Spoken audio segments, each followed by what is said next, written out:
Bonjour guys et bienvenue à l'émission Le Processus. Alors c'est un autre épisode.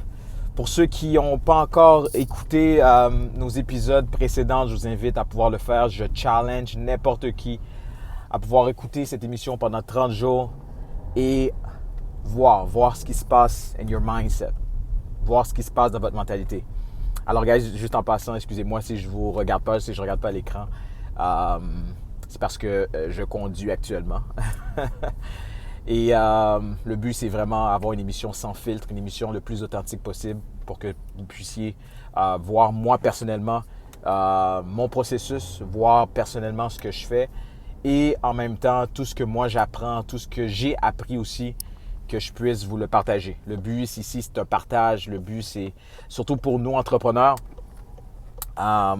Des fois, on peut trouver que la route de l'entrepreneuriat est très solitaire. La route de l'entrepreneuriat, souvent on est seul, souvent on se pose plein de questions et ça fait en sorte que des fois malheureusement c'est ça, des fois on va remarquer que beaucoup d'entrepreneurs vont lâcher et ça c'est pas un mensonge parce que même les statistiques le prouvent, 90% des entrepreneurs lâchent leur entreprise dans un espace de 5 ans et moins.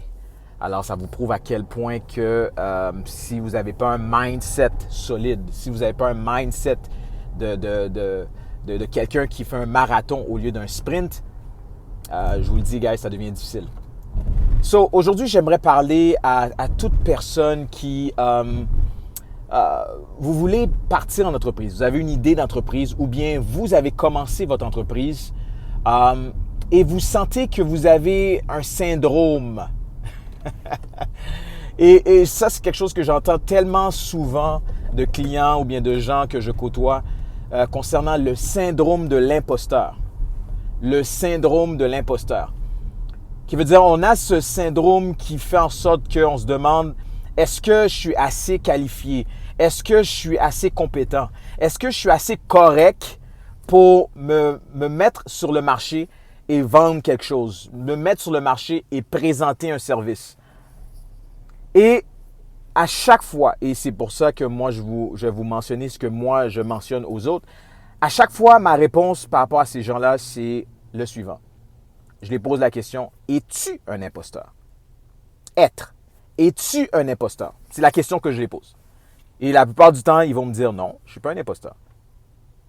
Alors, pourquoi que tu t'identifies comme un imposteur? Peu importe ce que les gens peuvent penser, toi, est-ce que tu t'identifies comme ça? Qui est ton être? Qu'est-ce que tu as à l'intérieur? Quelle est ta substance? Quelle est ton identité? Et ça, c'est un des gros problèmes qu'on constate avec beaucoup d'entrepreneurs et beaucoup d'employés.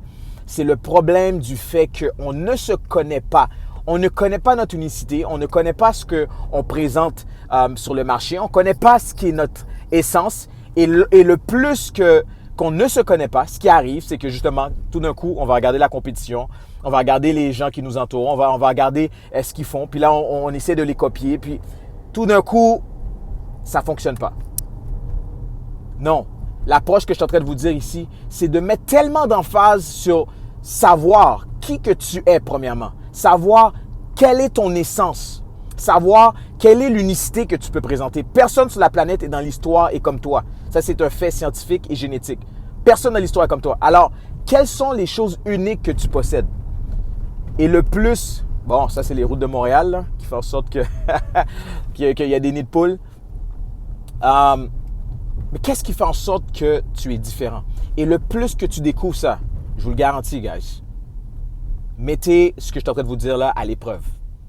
Le plus que tu connais qui que tu es, je te garantis, tout commence à changer. Tout commence à changer. Parce que maintenant, tu ne vas plus te comparer, mais au contraire, tu vas commencer à te distinguer. Et le plus que tu te distingues sur le marché, le plus que tu deviens attrayant. OK, guys? So, une chose à retenir ici dans cet épisode, c'est le fait de savoir, premièrement, tu te poses la question, est-ce que tu es un imposteur? Peu importe le syndrome, whatever, comme on pourrait l'appeler, toi, est-ce que tu te qualifies d'imposteur? Si tu sais que tu n'es pas un imposteur, peu importe ce que tu devrais présenter, présente-le. Présente-le. Et Et en même temps, souvent, qu'est-ce qui est attaché avec le syndrome de l'imposteur? C'est la peur aussi de l'échec. La peur de l'échec, la peur qu'on a que, oh, mais ce que je vais présenter ou bien ce que je vais faire, je vais me faire ridiculiser, on va dire des choses de moi. Guys, no matter what, présente-le, fais-le. Il y a un photographe à un moment donné qui a dit les 10 000 premières photos, les 10 000 premières photos seront les pires. Wow, il y a beaucoup de sagesse dans ça. Les 10 000 premières photos seront toujours les pires. Qu'est-ce que ça veut dire, ça? Ça veut dire qu'après 10 000, je te garantis que tu deviens un maître. Après 10 000, je te garantis que tu en as appris des choses. Échec égale apprentissage. Échec égale apprentissage. OK, guys? So, tu n'es pas un imposteur. Si personne ne l'a dit, moi, je te le dis aujourd'hui. Tu n'es pas un imposteur. Be real with yourself. Sois vrai avec toi-même. Sois intègre. Et je vous garantis, guys, tout d'un coup, vous prenez plaisir dans le processus. Alors, c'est ce que j'avais pour vous. Merci pour votre écoute. Laissez vos commentaires, guys. Et on se revoit. Merci.